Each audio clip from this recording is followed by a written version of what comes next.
So Ron DeSantis and Pence are just following the lead of former President Donald Trump, who went in office repeatedly defending the naming of bases after Bragg, as well as defending other base names to honor former Confederate officers. Trump even threatened to veto the bipartisan defense funding bill Congress passed in 2020 that included renaming military bases that bore the name of the Confederate generals, which were traitors.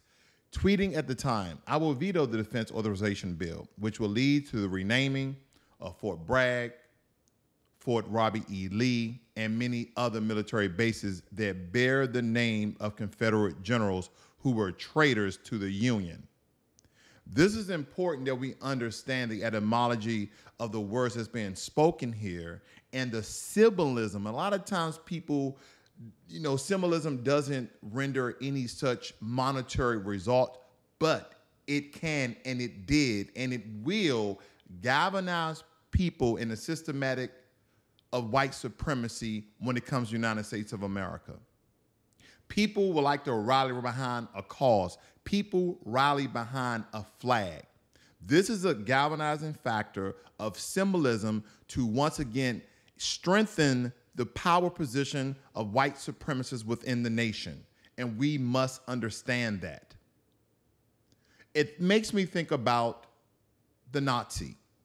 Not the Nazi flag, but the symbol in which the Nazi used, which was the swastika. Now, we understand the history of the swastika. The actual meaning and the symbol of the swastika, it means good fortune, good luck, well-being.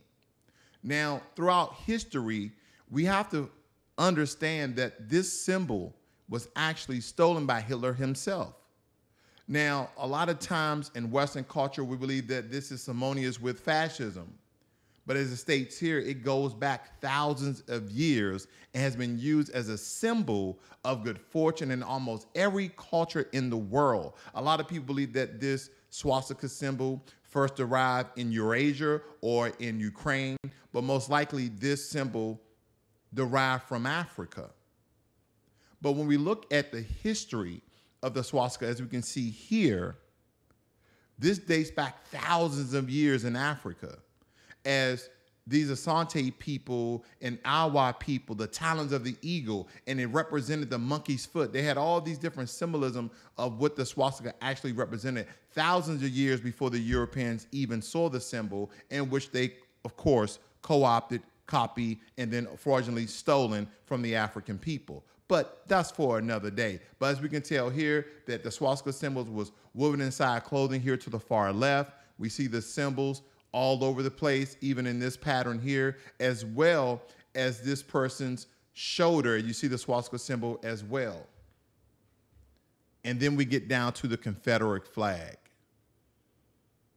And I'm in agreement with the Jewish people here. Back in 1860 and 1861, 11 states succeeded from the United States to protect the institution of slavery, forming the Confederate States of America and sparking the U.S. Civil War. After the war, the flag was adopted as a symbol of Southern heritage at the same time as it represented slavery and white supremacy. That's the part that's mostly left out, that the Confederate flag is a symbolism of Southern pride and Southern heritage. Why? Why was it created and during what time? Symbols have meaning, and symbols are used to galvanize and organize groups for a particular cause. It states here today that the Confederate flag is regularly weaponized by neo-Nazis and far-right extremists as they seek to intimidate Black Americans. The flag can also be used to target Jewish Americans. And we understand that this story goes on and on and on. But what's truly going on here?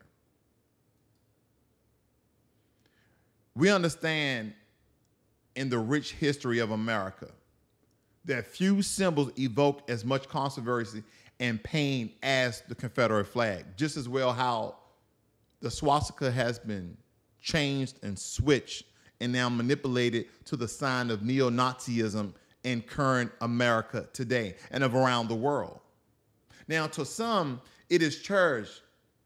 It's a cherished emblem of heritage, the Confederate flag that is, and Southern pride, while to others, Black Americans and Jewish and other people, particularly the descendants of American slaves, those freedmen, those foundational, it represents a stark reminder of a painful past. See, I feel compelled to share the light on why the Confederate flag is inherently racist and the deep emotional wounds it inflicts upon the Black American community. When we see the Confederate flag, we must confront its origin and the historical context in which it emerged. The flag symbolized the Confederacy, a group of states that fought to preserve the institution of slavery. It is undeniable a banner of a nation born out of a desire to perpetuate the enslavement of Black Americans. For the descendants of American slaves, the Confederate flag served as a reminder of the unimaginable cruelty and the dehumanization their ancestors, our ancestors, endured. Millions of our people, men, women, and children, were torn from their homes, forced into bondage, and subjected to unspeakable atrocities. See, this flag represents well-being that you see on your screen. It represents good luck. It represents good fortune. But when we talk about the Confederate flag,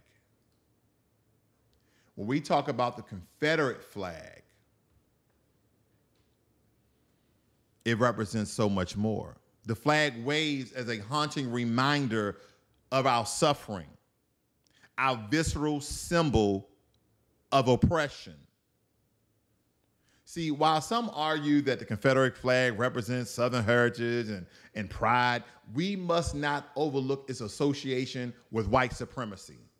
Because throughout history, it has been adopted by hate groups and used as a rallying point for racial intolerance and violence.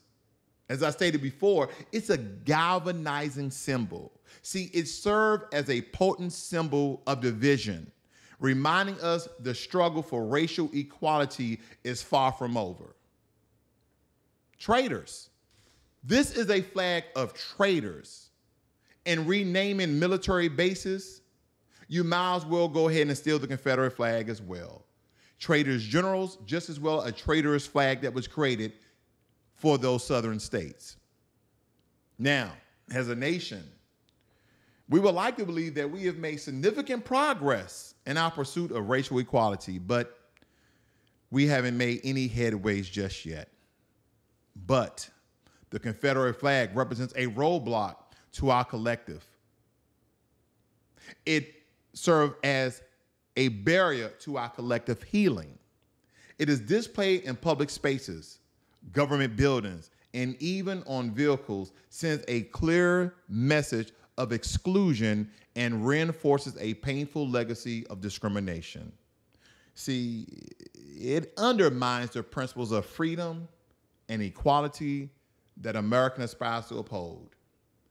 We have always been separated from the dominant societies as foundational Black Americans. We've always been separated from each and every ethnic group except when it serves the purposes of other so-called minorities.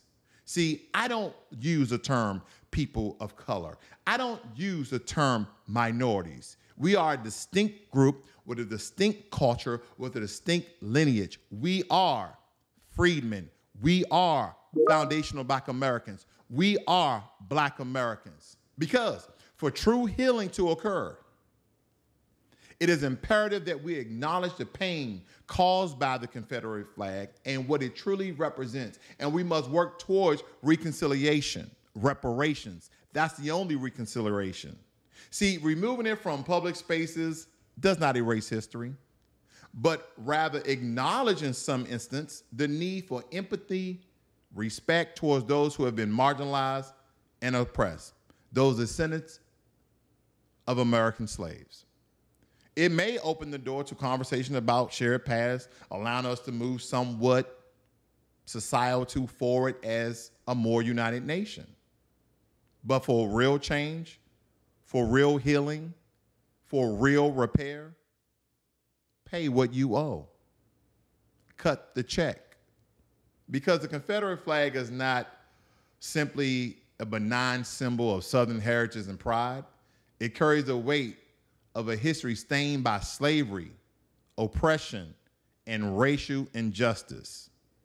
For the descendants of American slaves, it is a constant reminder of our history, suffering, and the ongoing struggle for equality. It is our duty to stand against the racism it represents and to foster an environment of empowerment for our people and understanding our history and what these symbols and flags truly mean. Only then we can truly honor the ideals of freedom, equality, and justice for all.